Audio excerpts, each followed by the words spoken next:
The Rise of the Desert Fox. The dawn over Württemberg was pale and cold on November 15, 1891, when a schoolteacher's wife gave birth to her second son, a boy who would one day terrify armies across 2 continents. His name was Erwin Johannes Eugen Rommel, and from his first years, the people who knew him spoke of discipline, precision, and an unshakable calm. He was not born into nobility nor into wealth, yet he possessed that peculiar German mixture of intellect and restlessness that would one day make him both a hero and a cautionary tale. As a teenager, Rommel loved machines more than books. He spent hours taking apart bicycles, toy cannons, and anything with gears or springs. He dreamed of becoming an engineer, but fate, or perhaps something darker, steered him elsewhere. At 18, after a mild argument with his father, young Erwin applied to the German army. His father thought it folly. There was no future in war, he warned,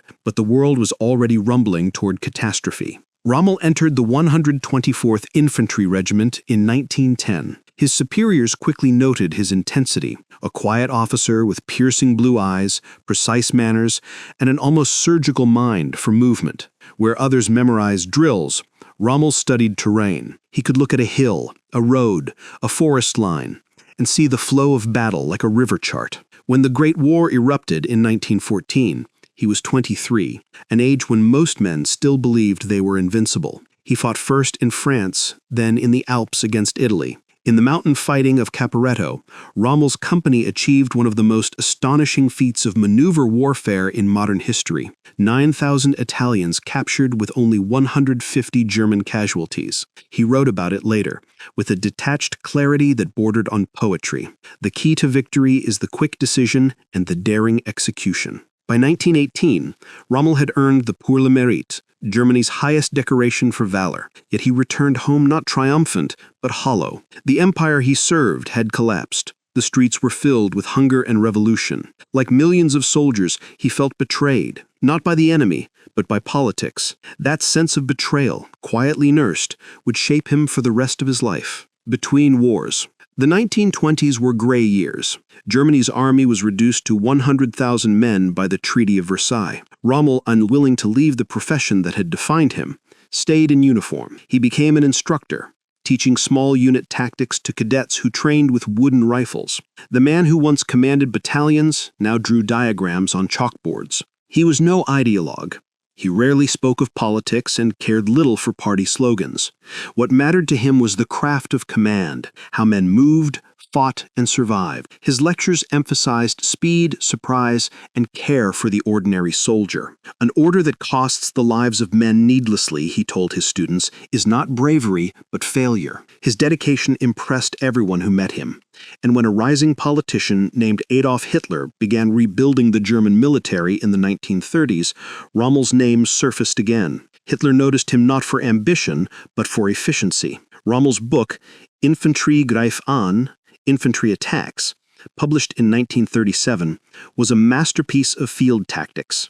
It combined precision with humility, and soon became required reading in military academies worldwide. In its pages, Hitler saw the image of the perfect soldier, loyal, apolitical, brilliant. By 1938, Rommel was appointed commandant of the War Academy in Potsdam, and when Hitler toured the Sudetenland after annexing Czechoslovakia, Rommel was chosen to oversee his personal security. The 2 men met several times. Hitler liked him instantly, the modest officer who asked for nothing yet delivered everything. Rommel in turn saw in Hitler the embodiment of restored German pride. For a time their admiration was mutual, and it would prove fatal. Lightning in Poland and France. When Germany invaded Poland in 1939, Rommel commanded the Führer's headquarters guard, not a frontline unit. He felt caged, watching history unfold from behind conference tables. But fate soon intervened. During the planning of the Western Offensive, Hitler personally selected Rommel to command the 7th Panzer Division,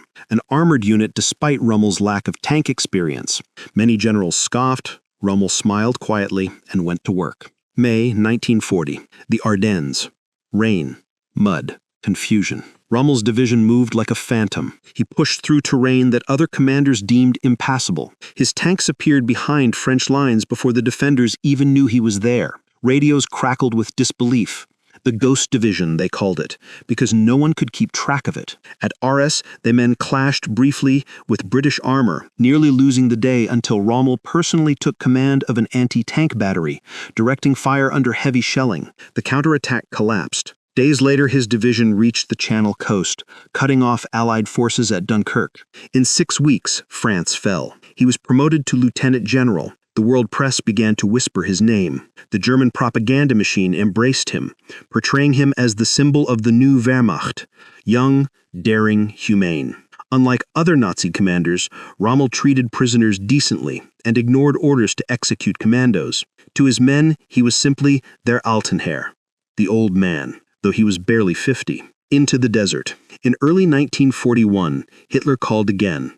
Italy's campaign in North Africa was collapsing. Italian troops were retreating, the British advancing toward Tripoli. Hitler needed someone to stabilize the front, someone fast, bold, and loyal. He turned to Rommel. When Rommel arrived in Libya with the Afrika Korps, the desert was a furnace of dust and chaos. The Italian lines were broken, morale non-existent. Within weeks, he transformed the situation. Ignoring cautious orders from Berlin, he struck first, a blinding series of counterattacks that drove the British back hundreds of miles. Tobruk was surrounded. Cairo trembled. British newspapers began to call him the Desert Fox. The nickname stuck.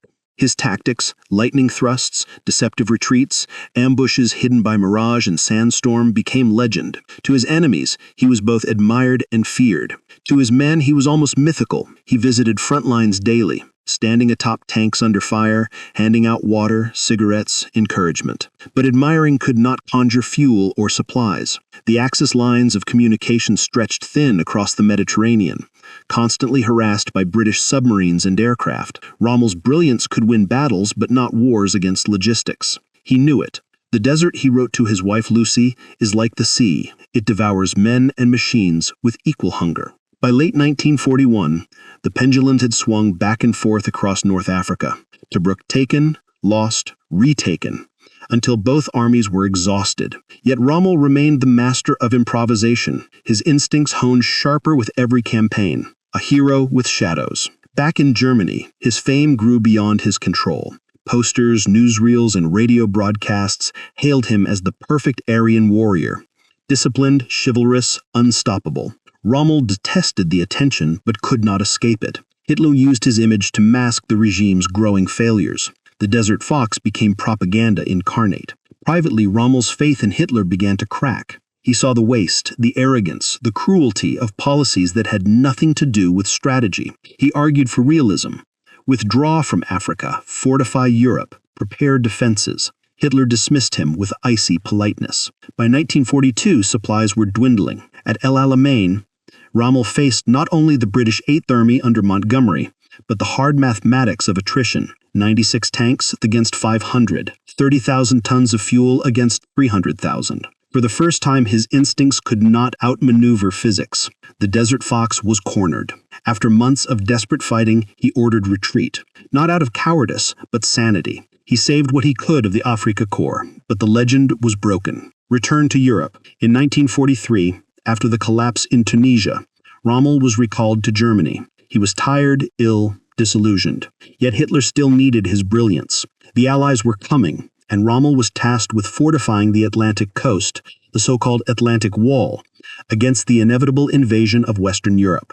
He toured the beaches of France tirelessly, from Normandy to the Netherlands, inspecting bunkers, meeting engineers, questioning assumptions. His conclusion chilled the high command. If they land here, we cannot stop them. He urged Hitler to negotiate, to seek a political solution. Hitler responded with silence.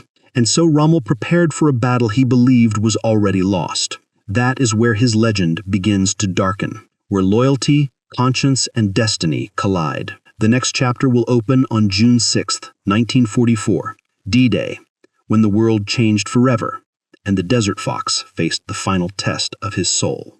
Chapter 2. The Shadow of Normandy. Winter had turned the French coast into a graveyard of gray steel and salt. The Atlantic Wall, Hitler's grand illusion of invincibility, stretched for hundreds of kilometers. Bunkers, gun emplacements, Mines, obstacles pointing toward the sea like a row of teeth. It looked formidable from a distance, but Rommel knew better. He had walked it himself, boots heavy with sand, eyes tracing the line where water met horizon. He saw weaknesses everywhere. Concrete was strong, but will was fragile. Fortifications, he muttered once, are monuments to the stupidity of man who thinks he can hold the tide with stone. Yet he built them anyway, not out of faith, but out of duty. Rommel was now field marshal, commander of Army Group B, responsible for defending France from what everyone knew was coming. The only question was when and where.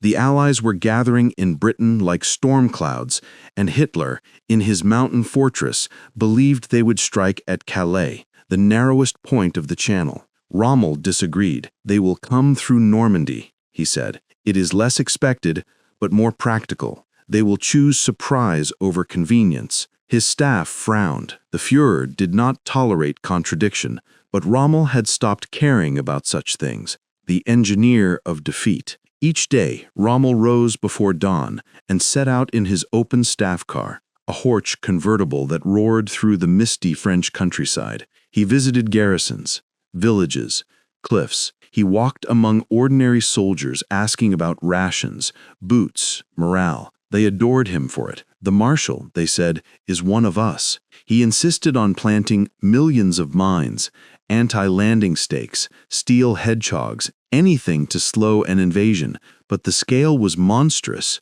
There was never enough time, never enough material. Still, he pushed. At night, when his staff dined, Rommel often sat apart, writing long letters to his wife Lucy and their son Manfred. They were tender, almost fatherly. If this war ends soon, he wrote in March 1944, we will go to the mountains. I dream of the clean air. I am tired of sand and blood. But even dreams have an expiration date. June 6, 1944, the longest day. The night before D-Day, Rommel was not in Normandy. He was in Germany, buying shoes for Lucy's birthday. The irony would haunt him forever. He believed the weather, fierce Atlantic storms, made an invasion impossible for at least another week. But at 3 a.m. on June 6th, the sky over Normandy cracked open with thunder that wasn't thunder. Planes, thousands of them, dropped paratroopers into the darkness.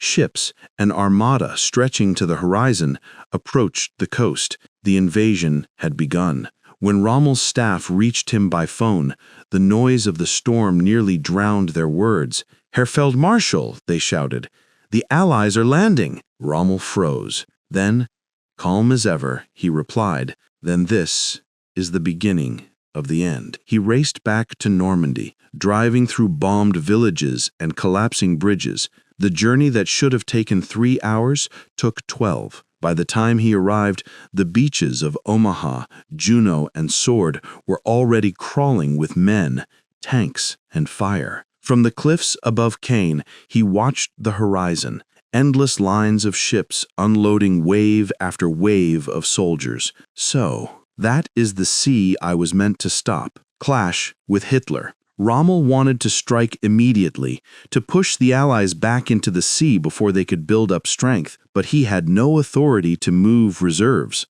Hitler had kept control of the armored divisions, refusing to release them without his personal approval. He sent frantic messages. The enemy must be driven back today or it will be too late.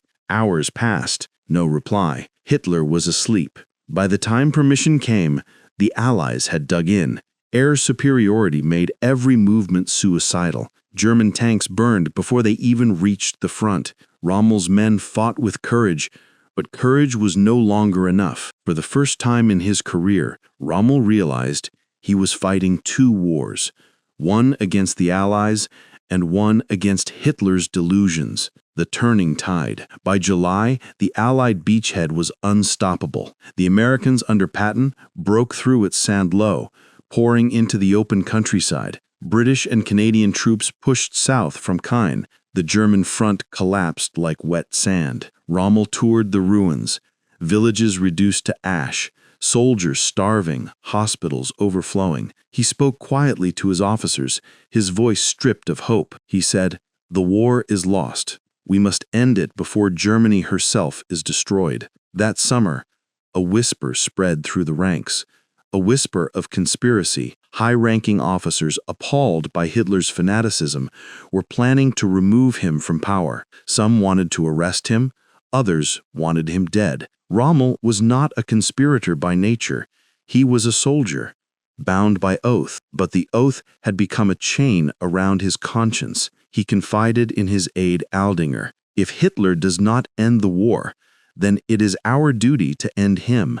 Those words sealed his fate. The plot and the price. On July 20th, 1944, a bomb exploded inside Hitler's headquarters at Rastenburg, the famous Wolf's Lair. The explosion killed several officers but only injured Hitler. The plot had failed. In the chaos that followed, hundreds were arrested. Some conspirators named Rommel as a sympathizer, not a direct participant, but one who knew too much and did too little. That was enough. On July 17th, while driving near Liverot, Rommel's staff car was strafed by Allied aircraft. The windshield shattered. Metal tore through his skull. He was badly wounded, bedridden for weeks. During that recovery, the Gestapo watched his every move. By October, the noose had tightened. On October 14th, two generals arrived at his home in Herrlingen. They wore long coats, their faces stiff with shame. They brought an impossible choice.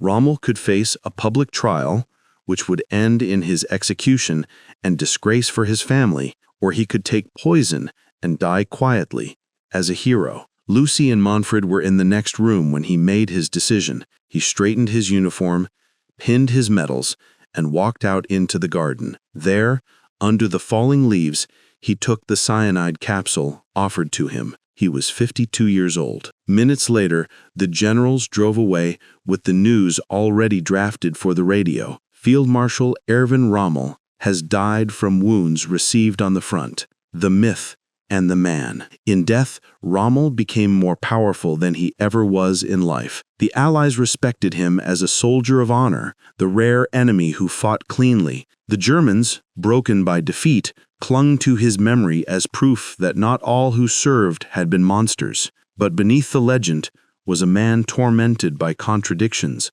loyal yet defiant, obedient yet questioning, a patriot caught between morality and madness. When his son Manfred later asked how he should remember him, Lucy said softly, "As a man who tried to be decent in indecent times." The story of the Desert Fox is not one of victory, but of tragedy. The tragedy of a man who understood too late that courage without conscience is just another kind of blindness. Chapter 3. The Ghost of the Desert. Autumn came quietly to Germany in 1944. The leaves turned red, the cities burned black, and the wind carried more ash than rain. Somewhere in the small town of Herrlingen, a family closed their shutters against the sound of distant thunder, the echo of a dying empire. Lucy Rommel stood by the window, clutching her husband's uniform cap. It still smelled faintly of leather and sand. Outside, the oak trees swayed, and she could almost hear his voice again, calm, measured, with that faint trace of desert dust in its rhythm. The world believed Field Marshal Erwin Rommel had died of war wounds. Only a handful of men knew the truth, that he had been forced to choose between disgrace and silence. But even death couldn't silence his name. In every town and garrison, whispers spread faster than the Gestapo could suppress them. Rommel is dead. They made him take poison. The myth had begun. The legend they needed. Germany in late 1944 was a country of ghosts. Cities like Dresden, Hamburg, Cologne, all were nothing but twisted skeletons of steel. The people needed a hero, even a dead one. Rommel, the noble general, clean-handed and brave, became that hero overnight. The propaganda machine went to work. Newspapers called him the loyal soldier who never betrayed his Führer.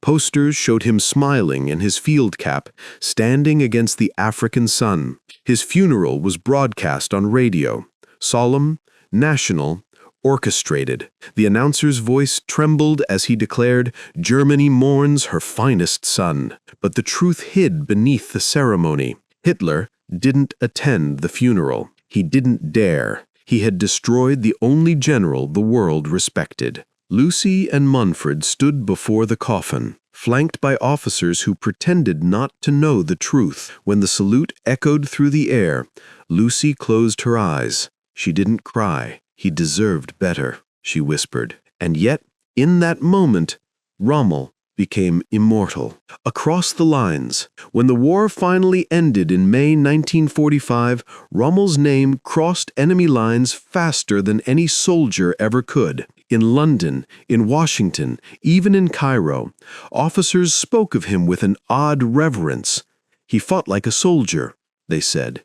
He treated prisoners fairly. For the Allies, he was the good German, a man they could respect, even admire, without feeling guilt. For Germany, he was the clean general, proof that not all who served under Hitler were corrupted. It was a convenient story for both sides, and stories, once born, rarely die. Desert memories. In North Africa, the desert still held his memory. The dunes where his tanks once rolled were quiet now, the rusting hulks half buried by sand. British veterans who had fought him sometimes returned years later, standing over those relics in silence. They remembered his style, bold, unpredictable, lightning fast. They remembered his radio messages, intercepted but admired. Move swiftly, strike hard, and vanish before the enemy can breathe. They called him the Desert Fox. But to his men, he had been something else, a leader who shared their thirst, their hunger, their fear. When water was scarce, he drank last. When shells fell, he stood at the front. Even the desert seemed to have favored him, until it didn't. The post-war years. In 1948, Lucy Rommel received an invitation from the new West German government. They wanted to honor her husband publicly, to name streets and schools after him. She accepted, but she never smiled in those ceremonies. "You honor him now," she once told a young officer, "but you watched him die in silence." Manfred Rommel, the son, grew up under that long shadow. He entered politics after the war and became mayor of Stuttgart, a voice for reconciliation, not revenge. He met with Jewish leaders, supported immigration, and befriended men whose fathers had fought against his own. When an American journalist once asked him, "Do you hate what your father fought for?" Manfred answered quietly, "He fought for Germany. I fight for its soul." The name Rommel had evolved.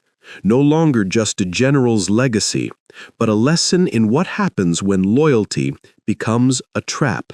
Rommel in the Cold War. As the Iron Curtain fell across Europe, Rommel's ghost was summoned again, this time by the West. In the 1950s, NATO and the newly formed West German Bundeswehr needed heroes from the past to inspire a democratic army. Who better than Rommel? The man who defied Hitler, who fought with honor, who was different. Hollywood followed.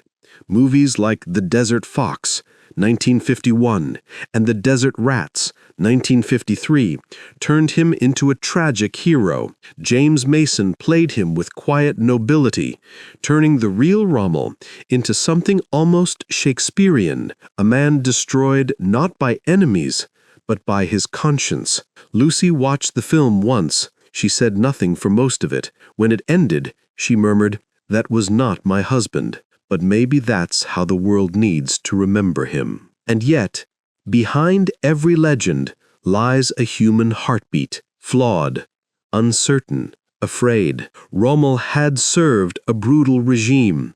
He had benefited from its early victories, accepted its medals, commanded its soldiers. He was not innocent, but in a world where obedience was rewarded and dissent was death, he dared, however briefly, to question the madness. Historians still argue about his guilt, his motives, his limits. Some call him a patriot blinded by loyalty, others a hero destroyed by awakening too late. Perhaps he was both. What remains undeniable is that he embodied the moral riddle of his generation, the soldier who believed he could serve honor in dishonor, who discovered too late that the two could not coexist. The desert never forgets. In the Libyan sands, not far from El Alamein, stands a simple stone memorial.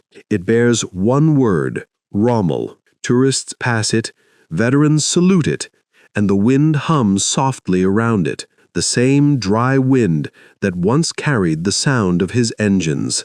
Time has erased the flags, the politics, the slogans. Only the desert remembers the man. Perhaps that is fitting. The desert, after all, forgives nothing, but forgets everything. In the end, Rommel's life was not about victory or defeat, but about awakening, the painful, lonely awakening of a man who realized that the greatest enemy was not across the battlefield, but within the system he had sworn to defend. And maybe that is why his story still matters, because every generation, in its own way, faces the same question he did. When loyalty demands silence, how much of your soul will you trade for obedience? Chapter 4.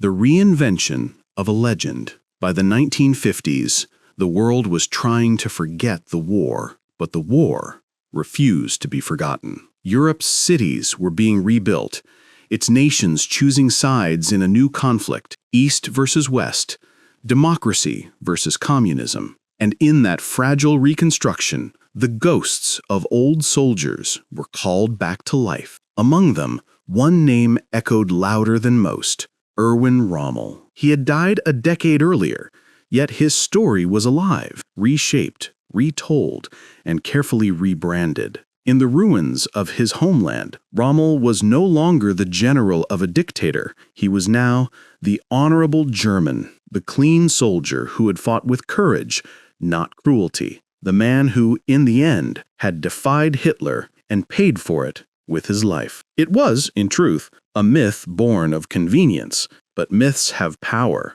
sometimes greater than facts. The politics of memory. The new West Germany, fragile and anxious, needed heroes. It needed proof that not all of its soldiers had been monsters, that something noble had survived beneath the ruins. And so Rommel became that symbol. In public speeches, politicians praised him as a man of honor who remained true to his conscience. Streets and schools were named after him. Statues rose where tanks had once burned. Even the Allies quietly approved. For Britain and America, Rommel was useful.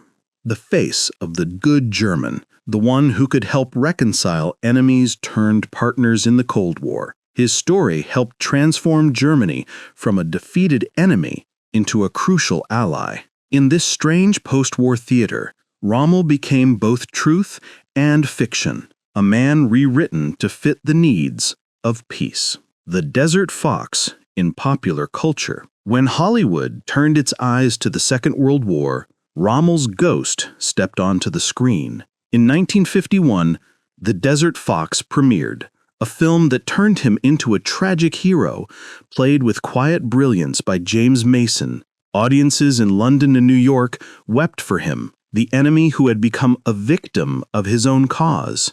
In one haunting scene, Mason's Rommel gazes into a mirror, torn between duty and morality, whispering, "We have lost our honor." It was fiction, but it felt true. Even British veterans who had once fought him left the theater silent. "He fought like a soldier," they said, again as if repeating the words made them real. Soon after, another film followed, The Desert Rats. Once more, Mason played Rommel, this time as a brilliant but doomed adversary. And so the image solidified. The clever fox, the tragic warrior, the noble foe. The real man was gone. The legend had taken his place. A family's burden. While the world adored the myth, the Rommel family lived with its weight. Lucy Rommel aged quietly in the shadows of her husband's fame. She attended ceremonies, smiled politely, but rarely spoke. Once,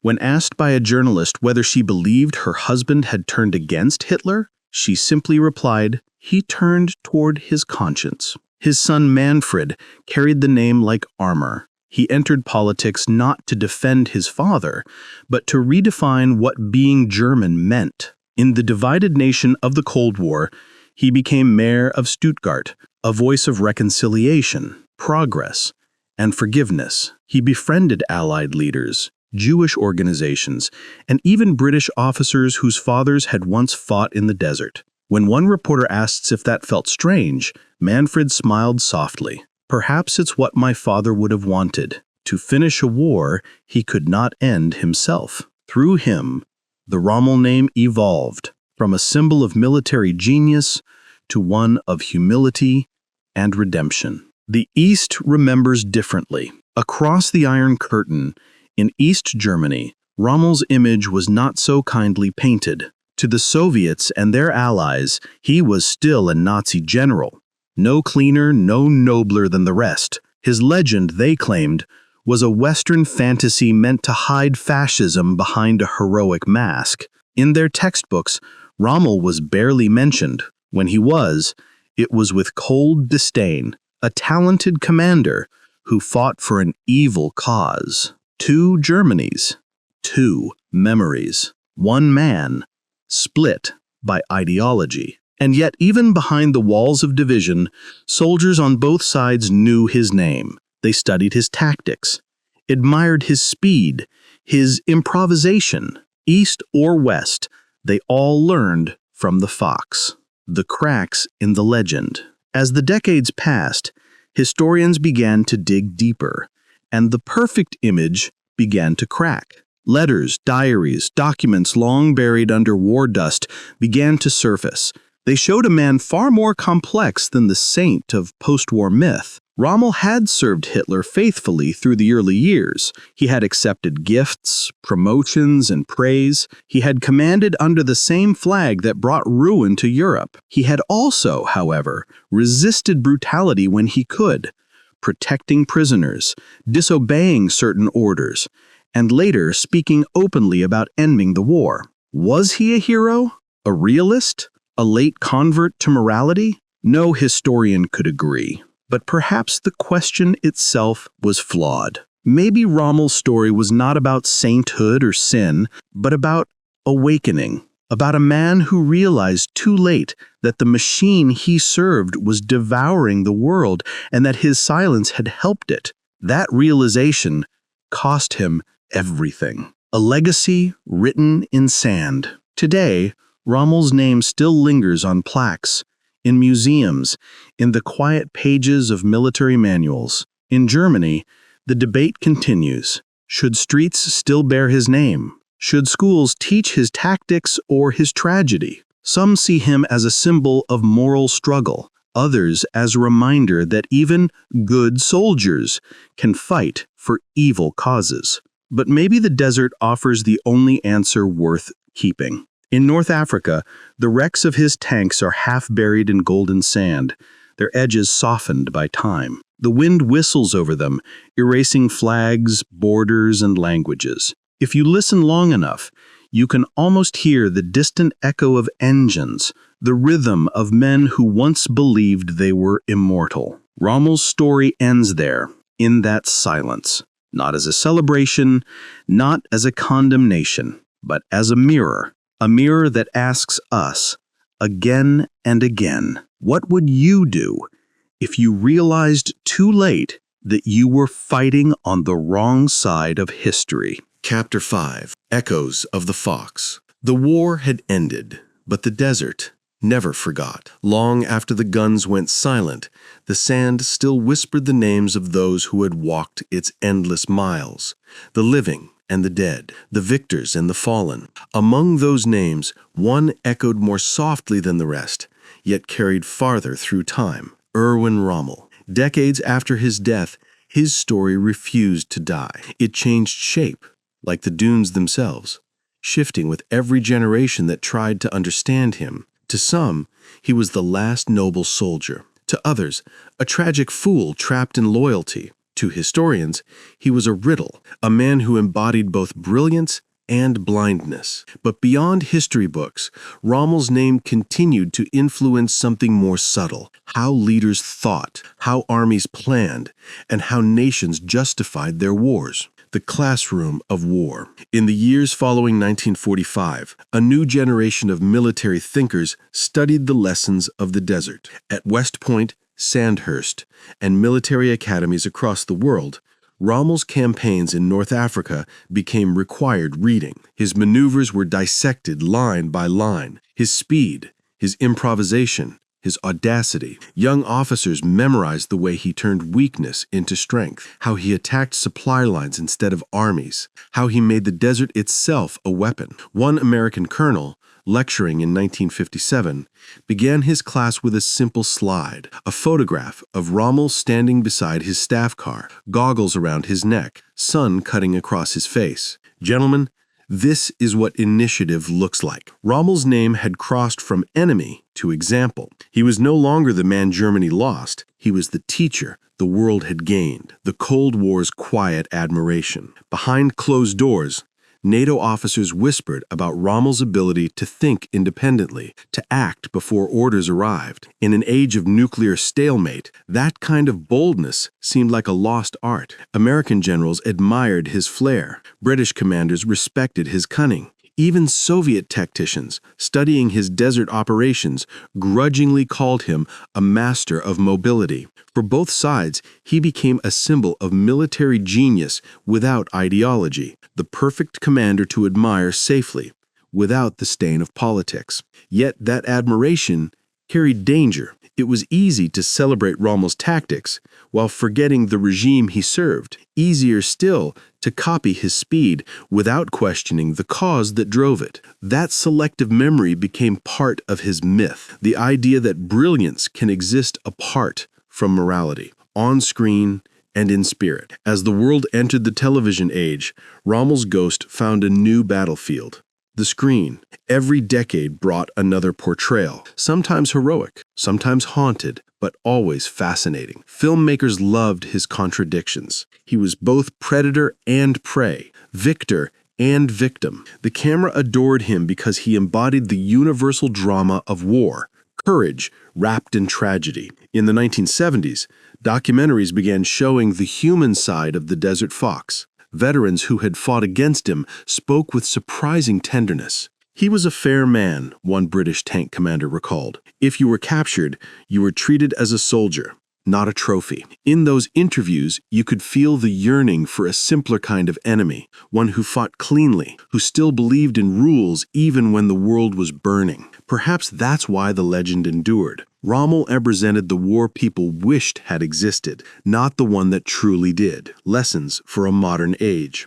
As the 20th century moved into the 21st, generals traded maps for satellite screens, tanks for drones. And yet, Rommel's principles, speed, surprise, adaptability, remained the foundation of modern warfare. His writings, collected in Infantry Attacks and the Rommel Papers, still sit on the shelves of military libraries from Berlin to Washington. In business schools, strategists even borrowed his words: be bold, be fast, and never wait for perfect conditions. Rommel, the man who once fought in the sand, had become a corporate philosopher. But in that translation from soldier to symbol, something was lost. The fear, the exhaustion, the doubts that haunted him in his final months. The myth had polished away the man. Because real courage, Rommel might have said, is not found in victory, but in realizing you were wrong and still standing tall before the truth. The desert silence. Every few years, a new historian returns to North Africa to walk the old battlefields. They stand where Rommel once stood, looking out over the same horizon of endless gold. The wind still blows through rusted tank frames. The bones of engines lie scattered like fossils of a mechanical age. In those quiet moments, history feels close, close enough to hear the heartbeat of the man who once believed he could master this land. It's said that in the desert, sound travels farther than in any other place. Maybe that's why Rommel's echo still lingers, not because of what he conquered, but because of what he lost, the moral mirage. The farther time carries his legend, the harder it becomes to separate truth from illusion. Was he the hero history needed, or just the story it wanted to believe? In a sense, Rommel's life is the perfect mirror for modern warfare. Brilliant, efficient, and detached. A war of technology, strategy, and ego, stripped of humanity until only shadows remain. He reminds us that even the noblest warrior, when fighting for the wrong cause, leaves behind victories that taste like ashes. That is the tragedy of the Desert Fox, not that he lost, but that his brilliance served blindness. The last reflection. In the end, Rommel's legacy is not carved in stone, but scattered in sand, shifting, uncertain, impossible to pin down. He is every contradiction a human can be: loyal, yet questioning; gifted, yet flawed; brave, yet complicit. And perhaps that's why we still speak his name, because in him we see our own struggle, the eternal war between duty and conscience, between obedience and truth. The desert, silent and endless, keeps his memory not as a warning or a celebration, but as a question whispered through time. When the orders come and the sun is blinding, will you still know which way is right? Chapter 6.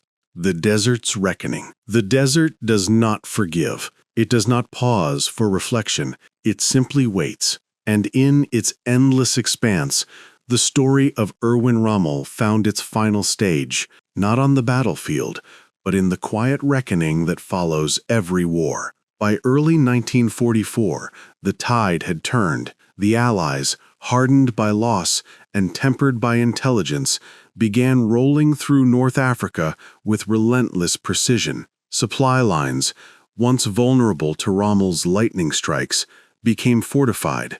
Tank formations moved like rivers of steel, guided by superior air cover. Every innovation Rommel had pioneered was now anticipated, countered, and adapted. Rommel, once the master of mobility, found himself trapped by the very environment he had learned to command. The desert, his ally in ingenuity, had become a mirror, reflecting the limits of human endurance. In letters to his wife, he wrote of exhaustion, of soldiers' despair, of the gnawing recognition that genius alone could not reverse the war. A soldier between two worlds. Rommel was no longer just a commander. He had become a symbol. The German high command admired his victories and feared his independence. Hitler praised him publicly while privately questioning his loyalty. Officers whispered about his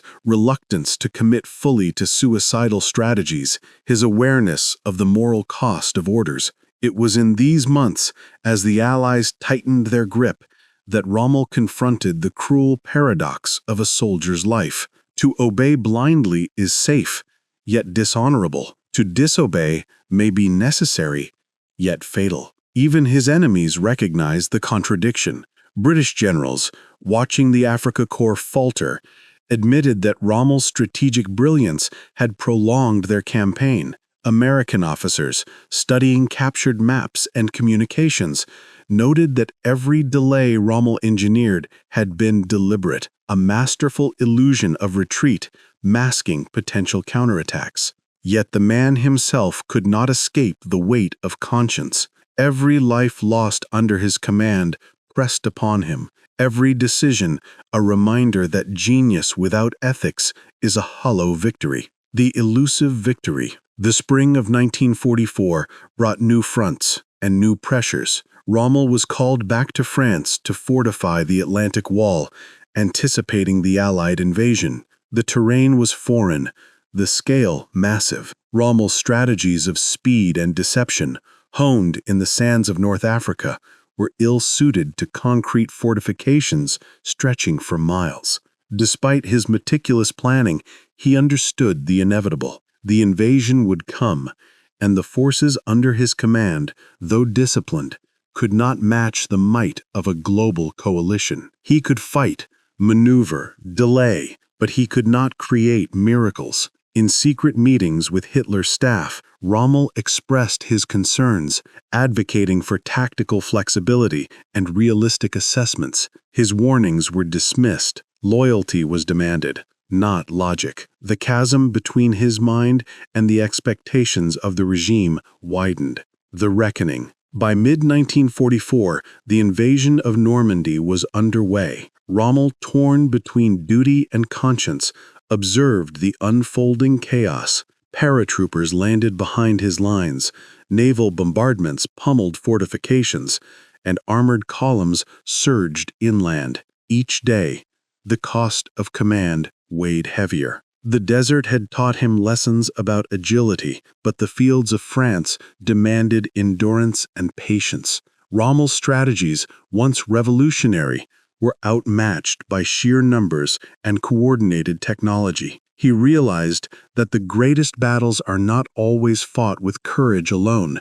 They are won with the balance of preparation, ethics, and timing. On July 17, 1944, Rommel faced the final test of his career and character. A failed assassination attempt on Hitler implicated him indirectly. Though he had no part in the plot, his reputation for independent judgment marked him as suspect. He was confronted with a cruel ultimatum: suicide to protect his family and legacy, or public trial and execution. Rommel chose the path few could understand. He swallowed a fatal dose of cyanide, preserving the illusion of loyalty while escaping the humiliation and destruction that public scrutiny would have brought. The man beyond the myth. Rommel's death, in many ways, encapsulated the contradiction of his life. He was both victim and victor, brilliant yet constrained, human yet mythologized.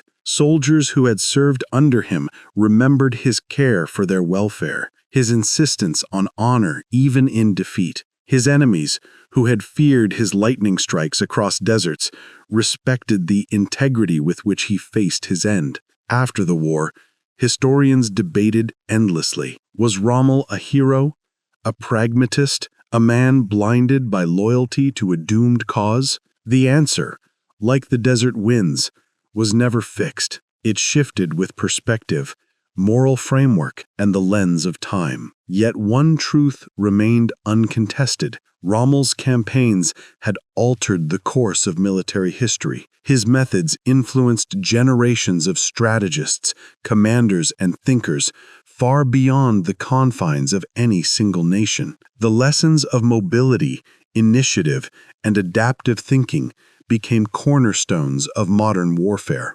Legacy in the sands. In North Africa, remnants of the Africa Corps still rest in the sands, skeletons of tanks and fortifications slowly yielding to time. And in those silent dunes, Rommel's legacy endures, not in monuments or medals, but in the principles he embodied: courage, ingenuity, and the constant struggle to reconcile human morality with the demands of command. Young officers walk the same paths, studying the tactics, calculating the logistics, and learning the hard truths of leadership under pressure. Rommel's name is invoked not as a relic of a hated regime, but as a case study in the enduring tension between skill and conscience. Because every battlefield, desert, jungle, city, or sky, carries the same immutable truth. Victory demands strategy, but survival demands ethics. They do not always align, and it is the courage to navigate that divide that defines true leadership. The final reflection. Rommel's story is a reminder that history is shaped not only by the outcomes of battles, but by the choices of individuals. The Desert Fox could move armies, outwit enemies, and defy convention, but he could not defy the moral calculus imposed by a war that devoured everything in its path. In the end, Erwin Rommel was not merely a soldier or a general. He was a mirror for the human condition, brilliant, flawed, tragic, and unforgettable. As the sun sets over the North African dunes, the wind carries whispers of his presence, not as a command, not as an order, but as a question posed to every soldier who follows. When the world demands obedience, when the battlefield demands brilliance, when every choice carries a life and death weight, how will you answer? And in that question, Rommel's true legacy endures, not in victories, not in defeat, but in the eternal challenge of human conscience in the face of war.